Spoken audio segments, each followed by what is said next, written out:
Kisah hijrah Nabi Muhammad SAW di Madinah. Hijrah Nabi Muhammad SAW dari Mekah ke Madinah menjadi peristiwa besar bagi umat Islam. Kisah itu punya makna mendalam bagi muslimin dunia. Peristiwa itu kemudian menjadi awal tahun kalender Islam dan diperingati hingga sekarang. Sebelum hijrah ke Madinah, Nabi Muhammad telah berdakwah menyebarkan Islam di Mekah. Semula Nabi berdakwah secara sembunyi-sembunyi. Kaum kafir Quraisy yang sejak semula memusuhi Nabi semakin gencar melakukan desakan. Intimidasi terjadi setiap waktu. Namun, saat Nabi perlu dukungan, datanglah masa sulit. Sang istri Siti Khadijah wafat. Padahal Siti Khadijah menjadi salah satu motivator bagi Nabi dalam menyebarkan Islam. Setelah Khadijah, paman Nabi Abu Thalib juga meninggal dunia. Semasa hidup, Abu Thaliblah yang menjadi pembela Nabi dari kebengisan kafir Quraisy. Dengan wafatnya Abu Thalib, kaum kafir Quraisy semakin semena-mena.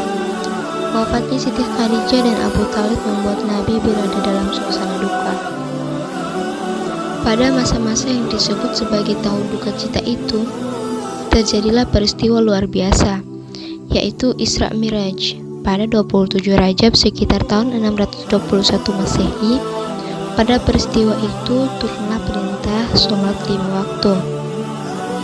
Setelah peristiwa itu, Nabi kembali melanjutkan dakwanya di Mekah. Pengalaman luar biasa itu diceritakan pada pengikutnya. Namun, kabar itu membuat kaum kafir Quraisy semakin menekan mereka, menuduh Nabi berbohong. Pada 621 Masehi, itu pula datanglah sejumlah orang dari Madinah menemui Nabi SAW di Bukit Aqabah. Mereka memeluk agama Islam. Peristiwa tersebut dikenal dengan Baiat Aqabah I. Tahun berikutnya, atau 622 Masehi, datanglah 73 orang dari Madinah ke Mekah. Mereka merupakan suku Aus dan Khazraj yang semula ingin berhaji. Mereka kemudian menemui Nabi dan mengajak berhijrah ke Madinah. Mereka menyatakan siap membela dan melindungi Nabi SAW dan para pengikutnya dari Mekah. Peristiwa ini dikenal dengan Baiat Aqabah II. Kondisi kaum muslim di Mekah juga semakin terdesak setelah kaum kafir Quraisy melakukan boikot kepada Nabi Muhammad SAW dan para pengikutnya yang berasal dari Bani Hashim dan Bani Muthalib. Kaum kafir Quraisy melarang setiap perdagangan dan bisnis dengan pengikut Nabi. Selain itu, semua orang dilarang menikah dengan kaum muslimin. Tidak ada yang diperkenankan bergaul dengan pengikut Nabi Muhammad. Mereka juga mendukung kelompok-kelompok yang memusuhi Nabi Muhammad. Boikot inilah yang membuat kaum muslimin semakin terdesak. Dalam upaya menyelamatkan dakwah Islam dari gangguan kafir Quraisy, Nabi Muhammad atas perintah Allah memutuskan dihijrah dari Mekah ke Madinah. Namun, sebelumnya Nabi telah memerintahkan kaum mukmin agar hijrah terlebih dahulu ke Madinah. Para sahabat pun segera berangkat secara diam-diam agar tidak dihadang oleh kelompok kafir Quraisy. Para sahabat yang pertama kali berhijrah ke Yathrib, di antaranya Abu Salamah bin Abdul As'ad dan istrinya Ummu Salamah, Amir bin Rabi'ah bersama istrinya Laila, disusul Abdullah bin Jahshin, kemudian secara bergelombang disusul oleh para sahabat lainnya. Hanya Umar bin Khattab satu-satunya sahabat yang berhijrah secara terang-terangan. Nabi SAW diperintahkan oleh Allah Subhanahu wa Ta'ala membolehkan para sahabat hijrah ke Madinah pada saat itu, dan hampir setiap kali sahabat hijrah selalu Abu Bakar datang dan meminta kepada Nabi SAW, "Ya Rasulullah, izinkanlah saya." Tapi setiap kali izin, pasti Nabi SAW mengatakan, "Sabarlah wahai Abu Bakar, mungkin Allah akan siapkan teman untukmu." Abu Bakar pun berkata dalam jiwanya, dalam dirinya, "Mungkin saya telah diminta Nabi SAW untuk menemani beliau, karena karena beliau masih di Mekah. Maka berhijrahlah sahabat satu demi satu ke Madinah sampai tibanya malam hijrah Nabi SAW, waktu orang-orang Quraisy niat untuk memerangi atau membunuh Nabi SAW. Setelah mereka kumpul dalam nadwah, mereka sepakat pada saat itu ingin membunuh Nabi SAW, sebagaimana yang disebutkan dalam hadis Bukhari. Maka mereka berkumpul, lalu datanglah iblis syaitan yang menjelma menjadi manusia. Kemudian berkata kepada mereka pada saat ide dikumpul, dan Abu Jahal mengatakan, lebih baik kita berikan atau keluarkan dari setiap suku yang ada di Mekah yang tidak beriman kepada Muhammad anak muda yang paling kuat, kemudian dibayar, lalu kemudian membunuh Muhammad secara bersamaan agar sukunya Muhammad tidak bisa melawan. Maka syaitan pun berkata, inilah pendapat yang saat itu pun mendukung pendapat Abu Jahal. Lalu kemudian terjadilah upaya mereka untuk membunuh Nabi SAW malam itu, sebagaimana kita sudah tahu kisahnya. Lalu Nabi SAW pada saat itu menyuruh Ali radhiyallahu anhu untuk menggantikan beliau di ranjangnya, dan beliau di awal malam itu keluar kemudian sambil membaca surah yang artinya, dan kami adakan dinding di hadapan mereka, dinding, dan di belakang mereka dinding pula, dan kami tutup penglihatan mereka, dan sekali-kali mereka tidaklah dapat melihat. Quran Surat Yasin ayat 9. Lalu Nabi SAW ke rumah Abu Bakar dan Aisyah menceritakan dalam hadis Bukhari bahwasanya Nabi SAW datang di waktu rumah kami yang tidak biasa beliau datang, yang maksudnya di awal malam tadi. Kemudian berkata kepada Abu Bakar, wahai Abu Bakar, keluarkanlah semua orang yang ada di sini. Waktu itu kebetulan kata Aisyah, aku sedang berada di situ bersama dengan Asma. Kemudian Abu Bakar mengatakan, ya Rasulullah, mereka anak-anak saya, tidak ada masalah. Lalu kata Nabi SAW, wahai Abu Bakar, terimalah berita gembira, aku telah diizinkan oleh Tuhanku untuk berhijrah. Maka Abu Bakar pun spontan langsung berkata, ya Rasulullah, apakah boleh saya menemani Anda? Maka kata Nabi SAW, iya, Allah telah memilih untuk menemaniku. Dan kata para ulama ini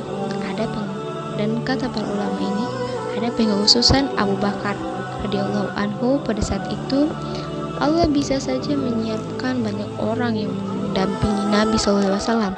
Waktu itu Umar bin Khattab sudah masuk Islam, Hamzah sudah masuk Islam, sahabat-sahabat yang dikenal sangat kuat secara fisik. Tetapi Allah Subhanahu wa Ta'ala memilih Abu Bakar dan hanya satu orang. Dan salah satu rahasianya, kata para ulama, adalah pada saat orang safar memang harus memilih orang yang paling jujur, paling terpercaya, dan memang paling siap untuk berteman bersama-sama. Sebagaimana salah seorang dari tabi'in pernah berkata kepada Umar di saat khalifahnya, beliau, saya suka orang ini, ditunjuknya salah seorang begitu. Kata Umar, apa kau sudah pernah safar sama dia? Kata orang tersebut, belum. Kata Umar, kalau begitu kamu belum mengenalnya. Ternyata tolak ukur sifat asli seseorang itu pada saat safar. Safar itu nanti dibutuhkan pengorbanan harta, pengorbanan waktu, mengalah dari teman. Mungkin ada hal-hal yang berbahaya, maka dia berkorban untuk teman-temannya. Itu semua ada hal-hal yang berhubungan dengan safar. Dan tidak gampang ya, karena biasanya pada saat orang hadir, lawan daripada safar, ya itu mereka baik-baik saja. Tapi pada saat safar kelihatan sering emosional, tidak mau membayar makanan. Kadang-kadang ada yang nginap di penginapan tidak mau membayar, penginapan maunya nebeng sama temannya, dan segala hal. Tidak mau tahu kalau ada bahaya, dia melakukan masalah-masalah sehingga temannya pun terjerat. Dan banyak hal-hal yang terjadi. Maka di sini Allah Subhanahu wa taala memilih di antara semua sahabat, walaupun ada yang kuat secara fisik, Abu Bakarlah sebagai pendamping Nabi Muhammad SAW. Kita lihat kira-kira apa yang membuat Abu Bakar melakukan, kira-kira apa yang Abu Bakar lakukan sehingga Nabi SAW dipilihkan oleh Allah sebagai pendampingnya ialah dia Abu Bakar itu sendiri. Dikatakan oleh Aisyah, maka aku melihat ayahku Abu Bakar menangis karena senangnya pada saat itu, karena gembiranya dia disuruh menemani Nabi SAW. Yang belum pernah, kata Aisyah, aku melihat seseorang menangis karena senang seperti ini. Lalu Abu Bakar mengatakan, ya Rasulullah, aku sudah siapkan di belakang rumah ini 2 ekor unta dan persiapannya. Maka silakan tunggangi salah satunya, maka saya akan jalan bersama Anda. Lalu Abu Bakar ini mengatur strategi yang sangat luar biasa.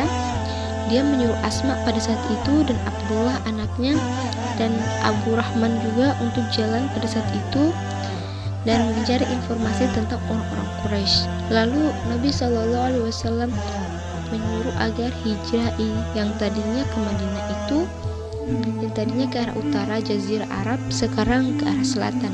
Jadi lawannya. Jadi Madinah itu berada di utara Jazirah Arab, tapi Nabi SAW tidak ke arah sana karena kaum kafir, kaum Quraisy akan mengejar. Maka beliau ke Garfur, Gua Syur, berada menuju ke arah selatan atau ke arah Yaman. Lalu mereka pun tinggal di Garfur. Lalu Abu Bakar pun menyuruh Amir bin Uhairah, salah satu budak yang dibebaskan oleh beliau yang masuk Islam juga, mengembalakan domba dan menyuruh mengikuti unta Nabi Muhammad SAW agar bekas-bekas kaki untanya diinjak oleh gembala Abu Bakar dan tidak kelihatan oleh Quraisy. Disebutkan dalam athar yang sahih, athar ini dinuklir dari para sahabat, maka disebutkan pada athar yang sahih bahwasanya Abu Bakar radhiyallahu anhu, sebagaimana diungkit oleh Abdul Qasim An-Nabawi dalam kitab beliau melalui Ibnu Abi Mulaika, bahwasanya Nabi SAW pada saat berangkat ke Gua Hiro bersama Abu Bakar, kemudian Abu Bakar seringkali berjalan di depan Nabi SAW. Kadang-kadang beliau gelisah pindah ke belakang Nabi SAW. Kadang-kadang beliau gelisah ke sebelah kanan. Kadang-kadang beliau gelisah di sebelah kiri Nabi SAW. Dan terus begitu. Lalu Nabi SAW dengan tenang tetap membaca Al-Quran di atas untanya. Kemudian Nabi SAW melihat gerak-gerik Abu Bakar yang sangat banyak. Maka berkatalah Nabi SAW, ada apa wahai Abu Bakar? Kata Abu Bakar, ya Rasulullah, kalau saya sedang berada di depan Anda, tiba-tiba saya khawatir kalau ada musuh menyerang Anda dari belakang, maka saya ke belakang Anda. Kemudian kalau saya sedang berada di belakang Anda, saya khawatir nanti musuh ada di sebelah kanan Anda, maka saya ke sebelah kanan Anda. Pada saat di sebelah kanan saya khawatir musuh datang di sebelah kiri Anda, maka saya pergi ke sebelah kiri Anda. Maka kata Nabi SAW, tenanglah wahai Abu Bakar, sesungguhnya Allah bersama kita. Pemuda kafir Quraisy sempat melakukan penyisiran hingga Gua Sur. Mereka hampir saja menemukan persembunyian Nabi SAW dan Abu Bakar. Hampir saja keduanya tertangkap dan terbunuh. Abu Bakar sedemikian khawatirnya Nabi SAW terbunuh, maka turunlah surah At-Taubah ayat 40 di mana Allah Subhanahu wa taala menenangkan hati kekasihnya. Janganlah takut dan sedih, sesungguhnya Allah bersama kita. Ayat tersebut Nabi SAW ucapkan untuk menenangkan hati Abu Bakar bin Siddiq. Allah pun menyelamatkan mereka berdua dengan memerintahkan sepasang burung merpati bersarang di mulut gua, serta laba-laba yang mengindikasikan bahwa gua tersebut sudah lama belum pernah dimasuki. Rute yang ditempuh Rasulullah itu adalah setelah keluar dari rumah beliau, jalan yang ditempuh adalah Gua Sur, berjarak sekitar 6-7 km di selatan Mekah, sedangkan Madinah berada di sebelah utara Mekah. Langkah ini diambil untuk mengelabui kafir Quraisy di Gua Sur ini. Rasulullah dan Abu Bakar tinggal selama kurang lebih 3 hari. Selanjutnya beliau mengambil jalur ke arah barat menuju Hudaybiyah, arah sebelah timur desa Sarat, kemudian menuju arah Madinah dan berhenti di sebuah kawasan di Al-Jumum dekat wilayah Usfan, lalu bergerak ke arah barat dan memutar ke perkampungan Umul Ma'bad dan berhenti di wilayah Al-Juhfah. Selanjutnya beliau menuju Tainiyat, Al-Murrah, Mulijah, Lakat, Muwijaz, Hujaj, Bat Zikatsir hingga tiba di Zusalam. Di sini beliau memutar ke arah barat sebelum meneruskan ke arah Madinah dan berhenti di daerah Quba. Disinilah beliau mendirikan Masjid Quba, yaitu masjid pertama yang didirikan Rasulullah SAW. Setelah dari Quba atau sekitar 1 km dari Quba, beliau bersama umat Islam lainnya melaksanakan sholat Jumat. Untuk memperingati peristiwa itu dibangunlah masjid di lokasi ini dengan nama Masjid Jumat. Setelah itu barulah Rasulullah SAW menuju ke Madinah. Nah, itulah tadi kisah mengenai perjalanan Rasulullah, kisah hijrah Nabi Muhammad SAW di Madinah.